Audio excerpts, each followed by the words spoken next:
So this evening is brought to you by Deschutes Black Butte Porter. Yep. Their porter is pretty cool, but their stout is much cooler. And yeah, just thought I'd give that a go. We have lucked upon one of the coolest campsites that's accessible with a U-Haul trailer. Oh God, what a nightmare it was to get up here with that thing.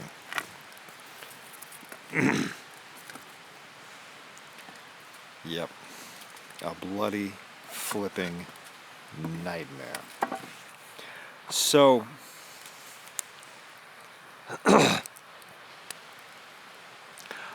I'm driving up this dirt road in the dark, and it gets really steep, and I'm starting to think, maybe I shouldn't be up here. This is definitely not the road that I took before.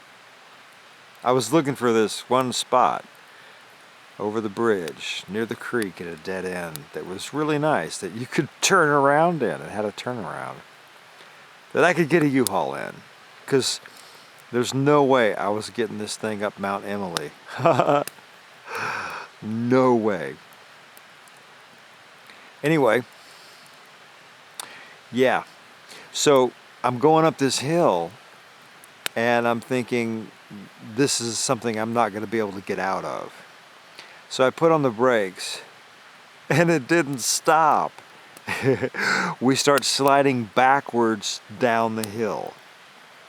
And there's a cliff on the left-hand side.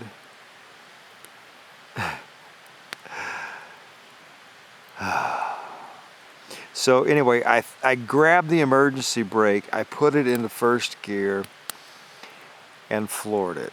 And so spinning the tires forward, and the emergency brake stopped it in its place. I was able to turn the thing around, sort of jackknifing it. It's got a really long tongue. It's a very well designed trailer in that respect. I was able to turn that thing around and go back the other way.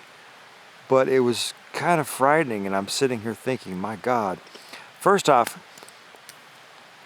my gears wouldn't get it up the hill. I mean, I slowed down, and then I lost my momentum, and then I floored it, and I couldn't get up the hill in first gear. I had to put it in four-wheel low and crawl.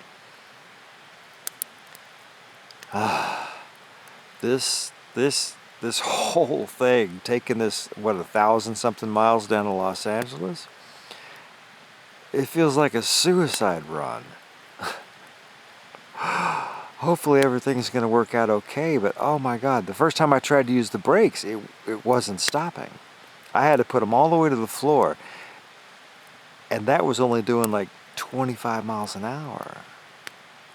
So I got a lot of weight behind me. I think I'm over the line. I'm not sure though. There's not much mass, but there's a lot of weight. And so I've seen all these pictures of guys that tried to tow shit in their Jeeps that they shouldn't have, and how it flips them over. And U-Haul has this policy. You can't rent one of these if you have a soft top.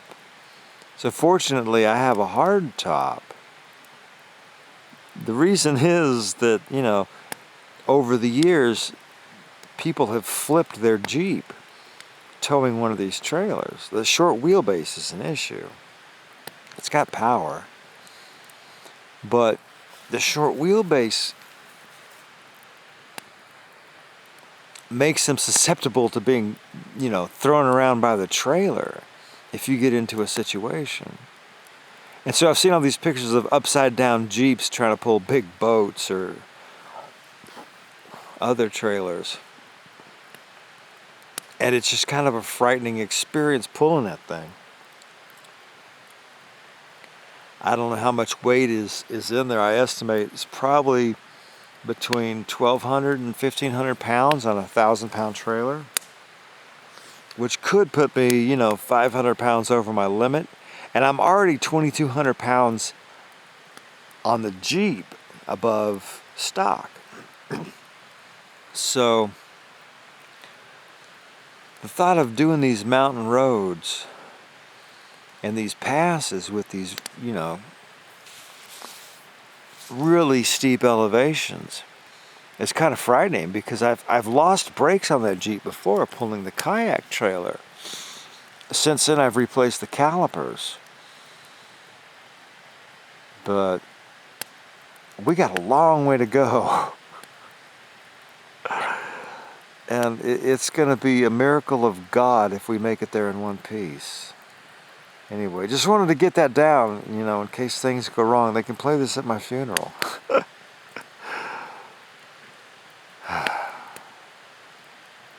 But it's a lovely, lovely campsite, surrounded by the river.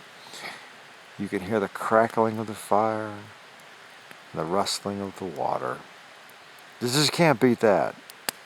I'm probably going to have another beer.